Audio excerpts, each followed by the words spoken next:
عطا کیا۔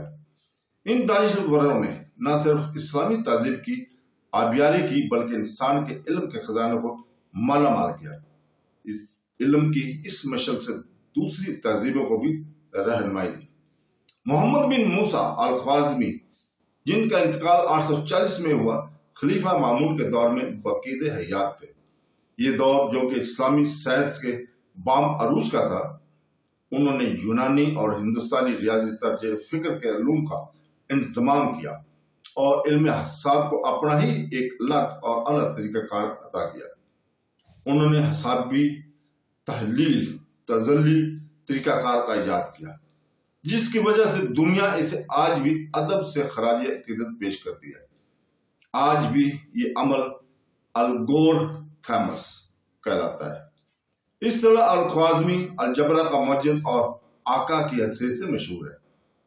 انہوں نے مرتبی مساوات کا تحلیلی حل بھی پیش کیا اور علم مثلث عدد، علم مماس کا ارتقا کیا، حساب تفریقی کا تصور پیش کیا، فلکیاتی پہاڑے کو نشمان دیا، گھڑیوں اور اسٹرونولائی کے سلسلے میں تحقیقات کی۔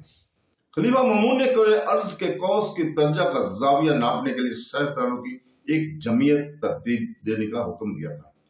خود خلیفہ اس سائنسی جماعت کا بھی ایک رکن تھا۔ علی بن رباح الطبرہ انتقال 870 یہودی والدین کا بیٹا تھا۔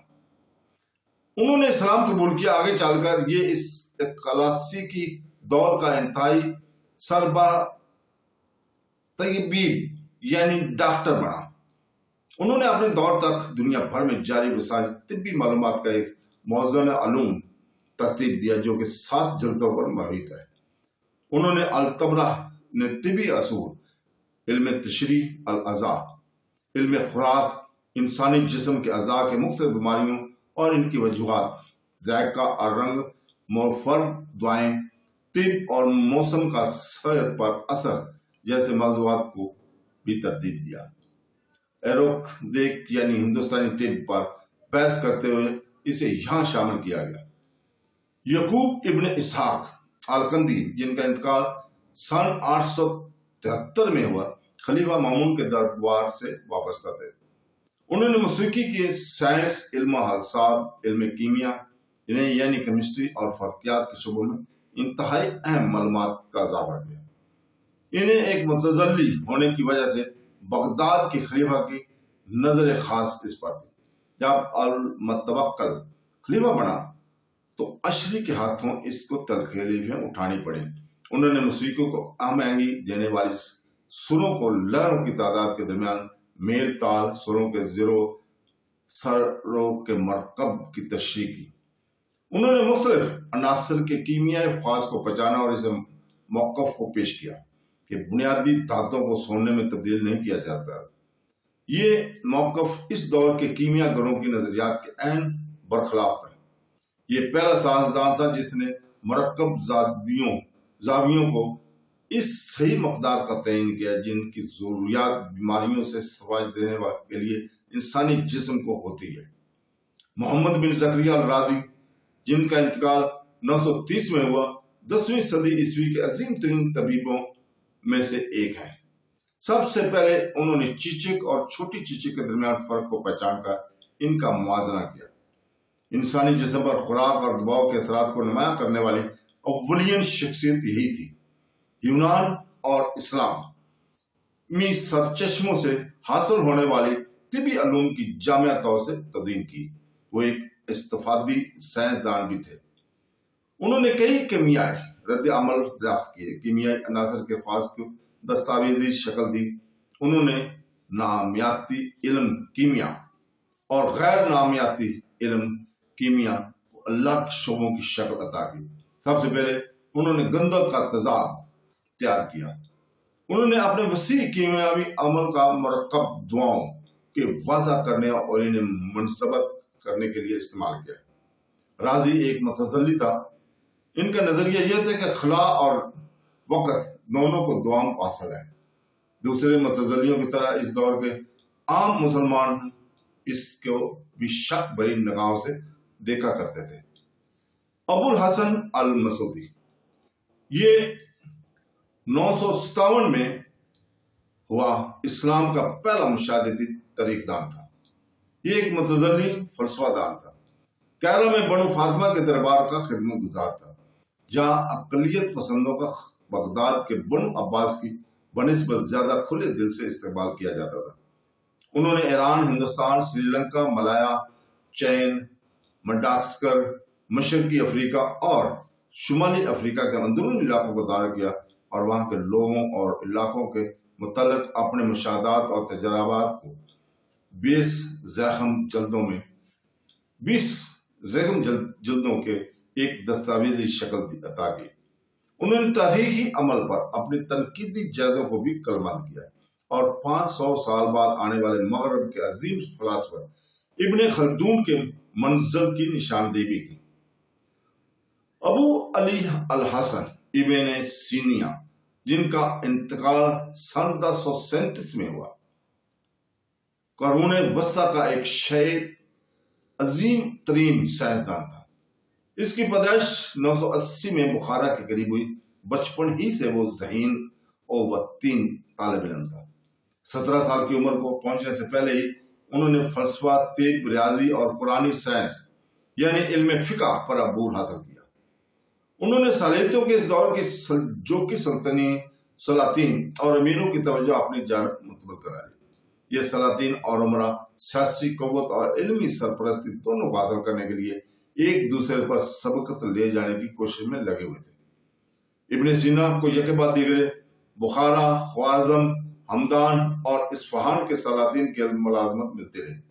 وہ اپنے بہترین یادگار کارنامے قانون فی الطلب کے لیے دنیا سائنس میں مشہور ہے، جو کہ اس دور کے تمام طبی علوم کا ایک انسائکلوپیڈیا ہے۔ قانون کا لاطینی زبان میں ترجمہ کیا گیا اور 600 سال تک یہ کتاب یورپ کی یونیورسٹی میں اہم ترین مرکزی درسی کتاب کی حیثیت سے پڑھائی جاتی رہی۔ علمی دنیا کی اس کی اولین اور اہم ترین دین کی کافی طویل فہرست میں مندرجہ ذیل جو ہم بیان کر رہے ہیں علوم اور سرچ اور تحقیقات بھی شامل ہیں۔ متعدی بیماریوں جیسے دق کو تسلیم کرنا، طبی دوائیوں کی پہچان اور ان کی فہرست تیار کرنا، غذا اور پانی کے ذریعے بیماریوں کا پھیلنا، سمانی صحت اور دماغی صحت کے درمیان کے رشتہ، طبی دوائیوں کی شناخت اور ان کی فہرست تیار کرنا، دماغی بیماری کی شناخت، بچوں کی صحت کی تشخیص، یہ سب اس میں شامل ہے۔ تو دوستو، روشنی کی رفتار کے مختلف نظریات کو تشکیل کی انہوں نے قرآنی احکامات اور مشاہداتی اقلیت پسندی کے درمیان رشتہ استوار کرنے کی کوشش کی۔ رازی کی اقلیت پسندانہ نظریات کو بعد میں آنے والی مسلمان نسلوں نے کفر اور بدعت قرار دے دیا، اس لیے اس کے اثرات ایشیا کا زیادہ تر مغرب میں پائے جاتے ہیں۔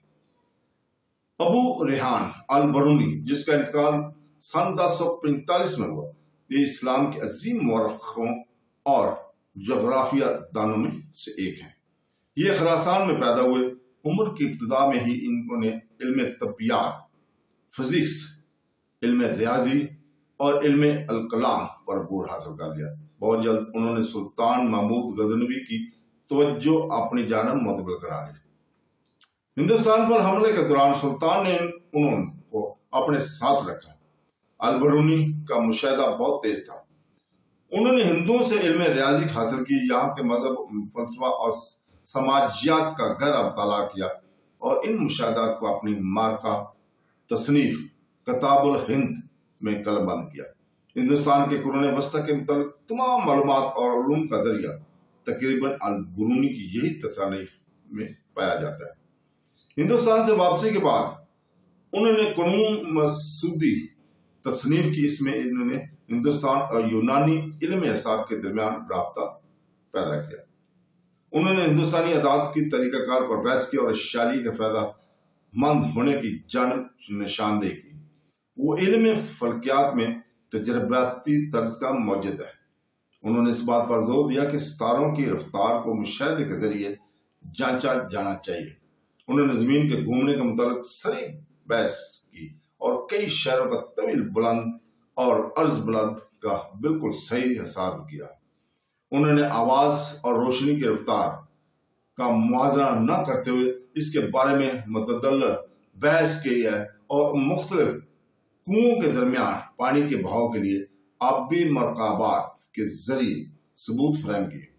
آگے چل کر ہم بتائیں گے کہ انہوں نے ہندوستانی ایزرک دعاؤں اور مروجہ عربی طب دونوں میں اشتراکیت کی ابتدا کیا ہے۔ غیاث الدین ابو الفتح عمر الخیام، جن کا انتقال 1123 میں ہوا، خراسان کے نشاپور میں پیدا ہوئے۔